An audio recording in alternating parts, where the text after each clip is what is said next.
The rumbling has begun. Don't worry, I will take care of this. Hold my tea. Come on.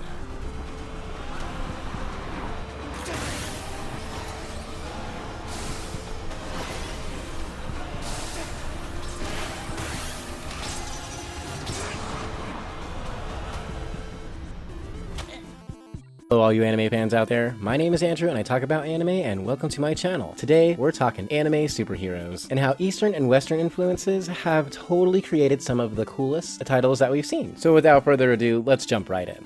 So on my show, I like to look at YouTube videos from all around, featuring anime and cosplay, and anything in between that I find relates within the otaku universe. So let's take a look at a couple of funny superhero-themed YouTube videos that I found that I think are extraordinarily appropriate for my channel.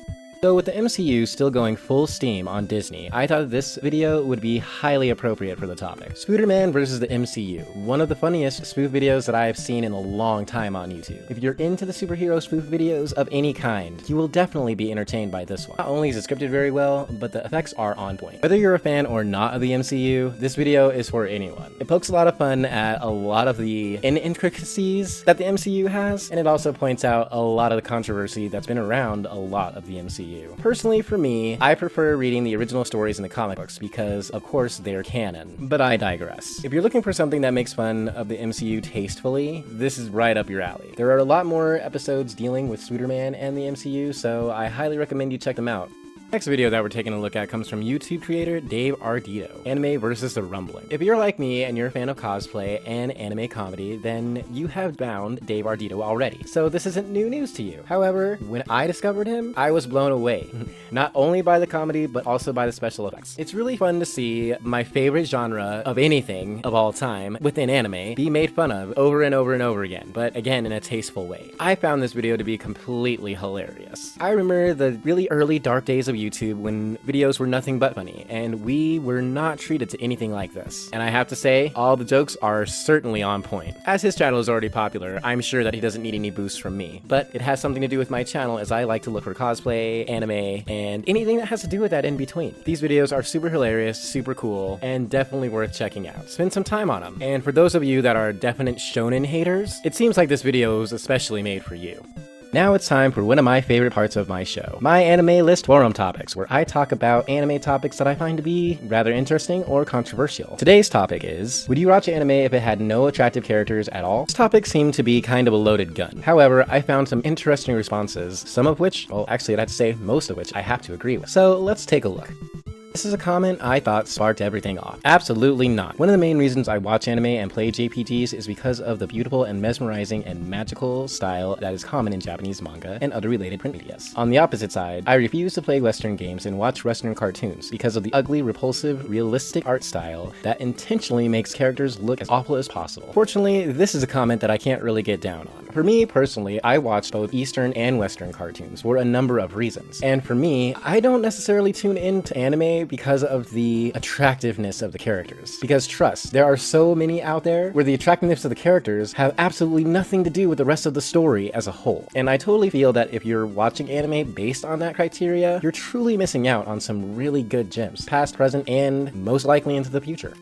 Next couple of comments come from one of my favorite active members on the community, Fan of Action. Would I watch anything with no characters I find attractive? I already have, multiple times. You think I watched Dorohedoro because I found any of the characters attractive? I watched it because there's a dude with a lizard head. I got over the mindset years ago. I also found a later response to back that up. Geez, maybe that's because Western cartoons aren't made to sell horny merch to people. Man, I'm glad I don't think like this. I would have missed out on so many of my favorite shows and several non-Japanese games I really liked. Not to mention, if I kept this mindset with anime, I would have missed out on a lot of fun stuff there too. Also, while past me that was more obsessed with sexy Japanese characters than I currently am would have been appalled by the Morrigan, current me thinks that's fucking hilarious. This is a sentiment that I completely agree with 100%. If you have an arbitrary list of what is required for you to be able to watch an anime, you are missing out on so much stuff. And I can guarantee that at least 25% of your collection is missing key anime from key periods in time that have propelled this genre into what it is today. You shouldn't really discount an anime simply because you might not like the characters. You might not like the way they look. Yes, anime is a feast for the eyes, but at the same time, you still can't judge a book by its cover. I have encountered several anime that I did not enjoy, even if the style was great, because there was no substance.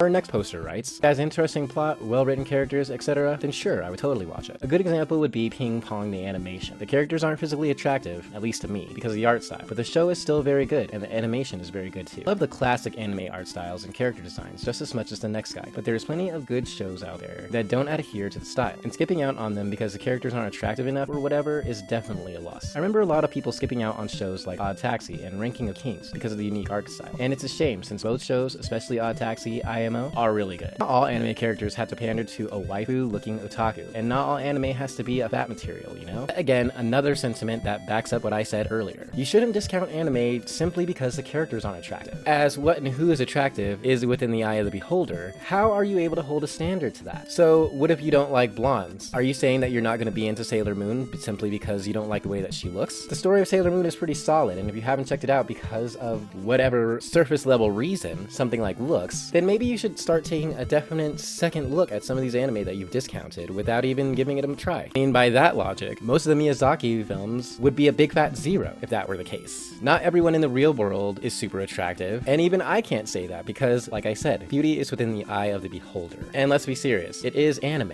an art form that's full of vibrant arts and storytelling. Why limit yourself when there's so much out there to explore? Our next poster writes, quite the opposite. I've had the opportunity to watch many cartoons growing up, and I regret having been subject to watching them. Even if I had known better at that time, I wouldn't have watched them, especially the ones with ugly art styles. The anime was very scarce and uncommon where I lived in the early 2000s. As time progressed and I grew up into an adult, I realized that I actually hated most cartoons I watched as a kid, and regret not having known better what was I missing on the anime side. I'm still on that mindset to this day. I actively shun and avoid anything Western with an ugly or realistic art style. Totally think that this comment is completely fair. When I was a kid, I would watch anything that was animated, so I wasn't really scrutinous with a whole lot of things. I was aware of anime, but I was also in the same boat of there not being a whole lot of anime around in the early 2000s, in which I had access to. So as I look back now at all of my Western childhood cartoons, let's just say that the animation wasn't the first priority. However, while there are different types of Western animation, the more common that we see are the more cartoon-looking styles. And when styles are super realistic, it's generally because it was adapted from a comic book, which already has realistic art styles. I have definitely been guilty of passing up one or two Western cartoons just for the sheer fact that the animation was just not there for me. And, of course, neither was the story.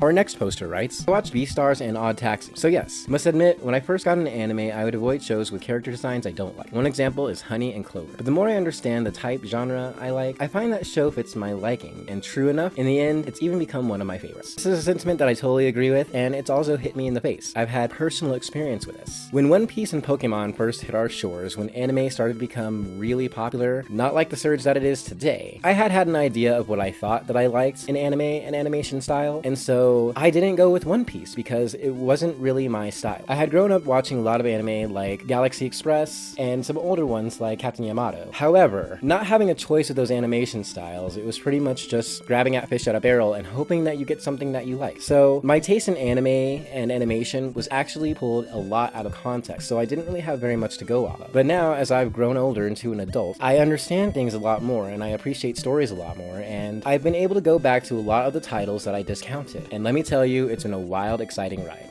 Our next poster writes, none at all. A huge appeal of anime for me is the nice looking or hot female characters. Anime doesn't need to be like Western stuff where most of the female characters are ugly and unappealing. Whoa there, definitely shots fired on that one. Now I'm not gonna lie, I can't say that I agree with any part of this argument. I feel that if you're only looking at anime for certain aspects of certain characters, well then I think that you need to be in a totally different genre other than the general anime that's put out to the public, if you catch my meaning. And at that, most of Western animation has really come a long way. If you've watched any of the DC Comics cartoon universe, then you'll understand what I'm talking about. There are women in there that are more realistic, and when I say that, and I don't mean with just women, I mean men characters as well. The world is filled of a lot of different shapes, a lot of different sizes, a lot of different faces, and I think that a lot of Western animation is trying to reflect that and emphasize that. I myself could not imagine watching an anime based on my character's preferred measurements. However, everyone is entitled to their own opinion, and also what they look for in an anime. Our next poster writes, anime does exist where users will watch something despite offering no attractive characters. A good modern example would be Saga of Tanya the Evil, where you got an adult man that gets reincarnated into the body of a female child in an alternate reality where magic exists during an alternate timeline of World War I. I didn't watch this anime because I thought any of the characters were attractive looking. Tanya comes off as more of a creepy childlike doll than anything else, which to me is far from being anything attractive in my opinion. I would have my doubts that Tanya Durgankov would even appeal to someone who is total lolicon. Another fair statement that totally highlights the core values of this argument. Again, if you're looking for an anime title or just going through titles and you only base it on a couple of shots of the characters, if you're looking for just big boobs or maybe a couple of bulges, despite the story being terrible, I can guarantee you that you've missed out on so much and that your taste may be a little bit skewed. You don't know what you're missing. Next post. Well, yeah, I would. Cute, hot characters are definitely a good way to draw me in. Although my tastes are kind of all over the place, so it's kind of difficult to find my kind of bai shonen in recent years. But when an anime has good writing, nails the ending, has something meaningful going on, or just cool animation, it feels like a different type of sell than a single character's design can provide. Plus, I crave cutesy stuff. That would be called attractive. I think this comment nails it right on the head. As we all know, anime styles and beauty is subjective to the beholder. However, I think that no anime has one character that completely carries the story, even in the most terrible of anime that we've seen. So I want to know, what are your thoughts on this topic? Would you watch anime if it had no attractive characters at all? And if so, which ones have you watched that people have discounted because there are none? Or vice versa? Have you watched an anime that has attractive characters that are just completely terrible, that don't float the boat? Tell me what you think. Now it's time to talk some anime. Today, instead of an anime recommendation, I decided to do a little bit of a discussion. As this episode was all about superheroes and some of the Eastern and Western influences that we've seen around the globe from country to country, I thought that I would highlight a few titles that actually related very much to this topic.